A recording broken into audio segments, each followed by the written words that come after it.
Bienvenidos a un nuevo encuentro de introducción a la fluidodinámica de procesos, dedicado a aspectos de la mecánica de fluidos para ingenieros químicos, para profundizar en los aspectos claves del comportamiento de los fluidos en equipos de proceso. El aspecto que veremos en esta oportunidad corresponde al tema, principios de conservación, y en particular, estudiaremos los contenidos asociados a una formulación general de estos principios, con énfasis en el teorema del transporte de Reynolds. En la naturaleza existen cantidades que se conservan y las leyes que rigen esa situación se denominan de modo general principios de conservación, principio de conservación de la masa, principio de conservación de la energía, principio de conservación de la cantidad de movimiento lineal, principio de conservación de la cantidad de movimiento angular. La primera idea de que hay cantidades que se conservan no aparece en la mecánica de fluidos sino en la mecánica tradicional. El objeto de estudio eran los cuerpos, y los cuerpos típicamente tienen masa constante. Comencemos con la masa, parece obvio, y en realidad lo es, pero vamos a decir que un cuerpo cuya cinemática y dinámica van a ser analizadas, tiene masa constante, vamos a matematizar esto, si me permiten la expresión, y diremos que la derivada temporal de la masa del sistema es cero, porque un cuerpo de masa constante es un sistema. ¿Qué pasa con la energía? El cambio de energía en un cuerpo, sistema, equivale a la suma de calor y trabajo netos. En forma matemática, diremos que la derivada temporal de la energía del sistema es la suma del flujo de calor más el flujo de trabajo. Es importante hacer notar que estamos hablando de la cantidad de energía neta que se añade al cuerpo sea en forma de calor o en forma de trabajo, por lo tanto estas cantidades son positivas si se añaden y negativas si se remueven. Con la cantidad de movimiento la cosa no es tan obvia, y tenemos que irnos momentáneamente a la conocida formulación de la segunda ley de Newton, que relaciona la masa con la fuerza a través de la aceleración. Vamos a pensar que representa la derivada temporal de la cantidad de movimiento del cuerpo, representada por la masa del sistema por su velocidad. Al aplicar las propiedades de la derivada, aparece la derivada temporal de la masa del sistema que es cero. Por lo tanto, la derivada temporal de la cantidad de movimiento del cuerpo es la masa por la derivada de la velocidad, que es la aceleración. Esto nos permite reinterpretar la segunda ley de Newton y decir que la derivada temporal de la cantidad de movimiento del sistema equivale a la suma de fuerzas externas ejercidas sobre el cuerpo. Es evidente la similitud de la estructura de los tres principios de conservación, sin contar que algo parecido podría hacerse con la conservación de la cantidad de movimiento angular, pero eso lo dejaremos fuera de este resumen. Tres expresiones donde se establece cómo es la variación de lo que se conserva en el sistema, llamemos de manera genérica B a lo que se conserva. Tenemos tres entidades que se conservan, la masa, la energía y la cantidad de movimiento lineal. Se podría incluir también la cantidad de movimiento angular, pero la dejaremos fuera de este análisis. Definamos B como la entidad genérica y beta como el valor por unidad de masa. Cuando B es la masa, beta es 1, cuando B es la energía, beta es la energía específica y cuando B es la cantidad de movimiento lineal, beta es la velocidad, que, por cierto, es un vector. Esto permite una formulación general y compacta de los principios de conservación, según la cual la derivada temporal de B es una función, x mayúscula, que depende de quién es B. Recapitulando, x de B es 0 si B es la masa, x de B es flujo de calor más flujo de trabajo, si B es la energía y x de B es la suma de fuerzas si B es la cantidad de movimiento lineal. Y ahora corresponde dedicar el resto de la presentación al teorema de transporte de Reynolds, cuya formulación final es también conocida como las ecuaciones de variación. El teorema del transporte de Reynolds fue desarrollado por Osborne Reynolds y publicado por la Sociedad Real de Londres en 1903, bajo el título de la submecánica del universo. Lo que hoy es conocido como el teorema del transporte de Reynolds fue en realidad denominado por él mismo como las ecuaciones generales del movimiento de una entidad cualquiera, siendo interpretada entidad como la masa, la energía o la cantidad de movimiento lineal o angular. Este desarrollo permite relacionar un principio de conservación formulado para un sistema o una masa constante con ese mismo principio formulado para volúmenes de control. Iniciemos el análisis con una cierta masa, que en el tiempo t ocupa un volumen circundado por la línea sólida negra. Definimos el volumen de control como la región ocupada por el sistema en el tiempo t, representado en la figura por la línea segmentada verde. En otras palabras, en el tiempo t, tanto el volumen inicial ocupado por el sistema como el volumen de control coinciden. La cantidad de V en el sistema en el tiempo t coincide con la cantidad de V en el volumen de control. Permitamos ahora que un campo de velocidades atraviese la superficie de control que circunda al volumen de control. El resultado de que este campo de velocidades exista es, por una parte, que el sistema se mueva y ocupe una nueva posición en el tiempo t más delta t. En el tiempo t más delta t, la nueva posición del sistema es la señalada con la línea segmentada azul clara. La cantidad de V en el sistema en el tiempo t más delta t está representada por la zona azul clara. Y por la otra, que cierto flujo volumétrico entró al volumen de control, así como que cierto flujo volumétrico salió del mismo. La cantidad de V que entró al volumen de control es V1 en t más delta t y está representada gráficamente por la zona coloreada en rojo. Lo que salió del volumen de control es V2 en t más delta t, representada por la zona coloreada en verde. La cantidad de V en el sistema en el tiempo t más delta t es la cantidad de V en el volumen de control en el tiempo t más delta t, menos la cantidad de V que entra en el volumen de control, más la cantidad de V que sale del volumen de control. Si se resta la segunda expresión de la primera y se divide por el diferencial de tiempo, se obtiene la derivada. En resumen, el teorema del transporte de Reynolds postula que el cambio de la cantidad V en el sistema equivale al cambio dentro del volumen de control más el flujo neto de salida de V a través de la superficie de control.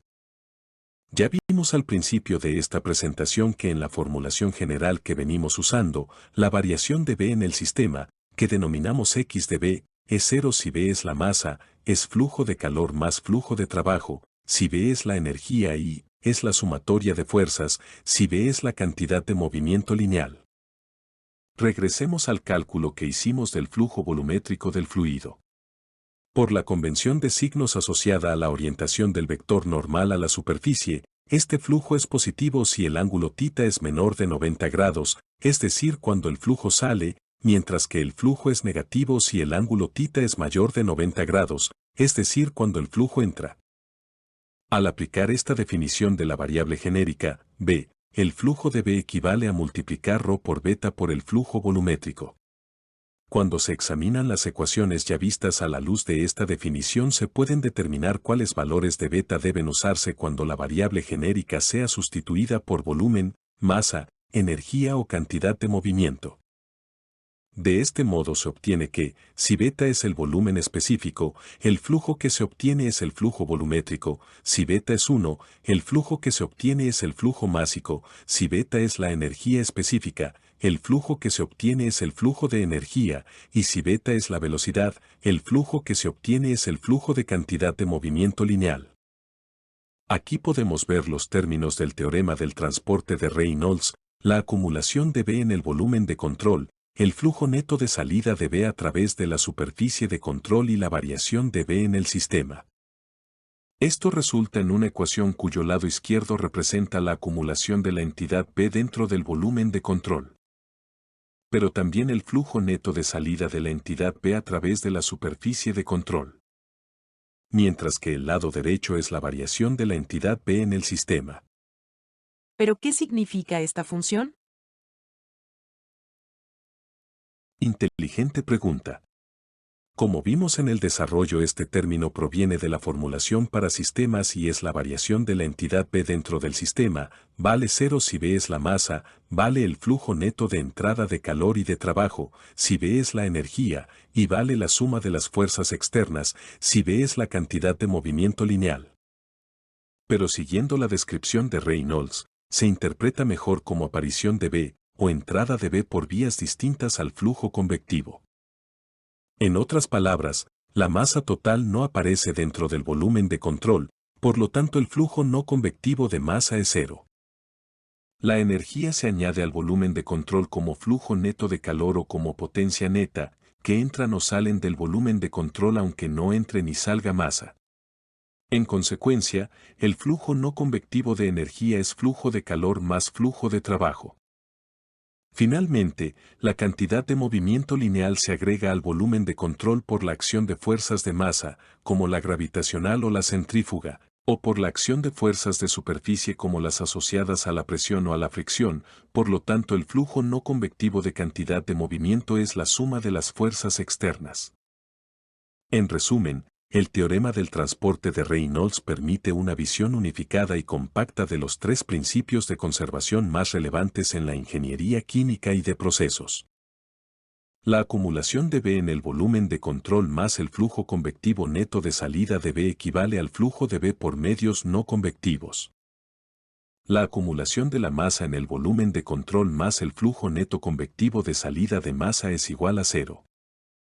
La acumulación de la energía en el volumen de control más el flujo neto convectivo de salida de energía es igual al flujo de entrada neto de calor más el flujo neto de entrada de trabajo. La acumulación de la cantidad de movimiento lineal en el volumen de control más el flujo neto convectivo de salida de cantidad de movimiento lineal es igual a la suma de las fuerzas externas. Algunas referencias, como el BIRT de fenómenos de transporte, desarrollan este concepto como las denominadas ecuaciones de variación, que establecen que la acumulación en el volumen de control de B es igual al flujo convectivo neto de entrada de B más el flujo de B por medios no convectivos. La acumulación de masa en el volumen de control es igual al flujo convectivo neto de entrada de masa.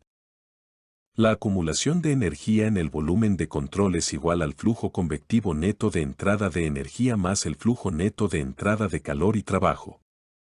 La acumulación de cantidad de movimiento lineal en el volumen de control es igual al flujo convectivo neto de entrada de cantidad de movimiento lineal más la suma de las fuerzas externas. En resumen, sea que lo veamos a partir del teorema del transporte de Reynolds o como ecuaciones de variación, el principio de conservación de la entidad genérica, B, se escribe como la acumulación de B en el volumen de control, equivale a la suma de todos los flujos convectivos de B que entran a través de la superficie de control, menos la suma de todos los flujos convectivos de B que salen a través de la superficie de control, más el flujo no convectivo de B, es decir, lo que se agrega o retira del volumen de control por vías distintas al flujo de masa. Cuando se trata de la conservación de la masa total, la acumulación de la masa total en el volumen de control es igual a la suma de todos los flujos másicos de entrada, menos la suma de todos los flujos másicos de salida. Cuando se trata de la conservación de energía, la acumulación de la energía en el volumen de control es igual a la suma de todos los flujos de energía que entran con la masa, menos la suma de todos los flujos de energía que salen con la masa, más el flujo neto de calor, más el flujo neto de trabajo. Cuando se trata de la conservación de la cantidad de movimiento lineal, la acumulación de la cantidad de movimiento lineal en el volumen de control es igual a la suma de todos los flujos de cantidad de movimiento lineal que entran con la masa, menos la suma de todos los flujos de cantidad de movimiento lineal que salen con la masa, más la suma de fuerzas. Esta ecuación es, obviamente, una ecuación vectorial. Este concepto se puede aplicar a volúmenes de control macroscópicos, como aparatos o tuberías, y se desarrollan los llamados balances macroscópicos, también conocidos como la formulación integral de los principios de conservación. O pueden ser aplicados a volúmenes de control infinitesimales o microscópicos, de cuya aplicación, una vez que se divide por el volumen, se obtienen las ecuaciones diferenciales de la mecánica de fluidos como las conocidas, ecuación de continuidad y ecuaciones de Navier-Stokes. Muchas gracias por haberte conectado a esta herramienta de conocimiento. Esperamos coincidir pronto en otro segmento de Introducción a la Fluidodinámica de Procesos. Para cualquier consulta personalizada, no dudes en contactarme por los canales disponibles. Gracias por conectarte. No olvides suscribirte al canal de YouTube. Y si te ha gustado, te agradecería que lo manifestaras indicando que te gusta. Espero que pronto volvamos a conectarnos.